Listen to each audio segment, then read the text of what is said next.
ঢাকা জেলা অ্যাসোসিয়েশন ইউএসএর 2024-26 মেয়াদের নতুন কমিটির অভিষেক অনুষ্ঠিত হয়েছে।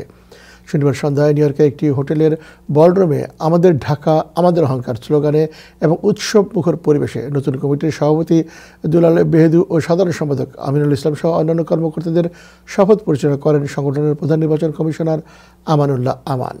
অনুষ্ঠানে প্রধান অতিথি ছিলেন বিশিষ্ট রাজনীতিক ও ব্যবসায়ী জেবিবির সভাপতি গিয়াস আহমেদ।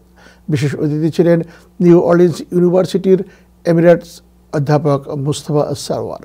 অনুষ্ঠানে কমিটির উল্লেখযোগ্য ব্যক্তিবর্গের মধ্যে খায়রুল আলম, আব্দুল আজিজ, নুরুল আজিম, মোহাম্মদ আব্দুর রব মিয়া, রুহুল আমিন সিদ্দিকী, ইনামুল হক সহ আরও অনেকেই উপস্থিত ছিলেন।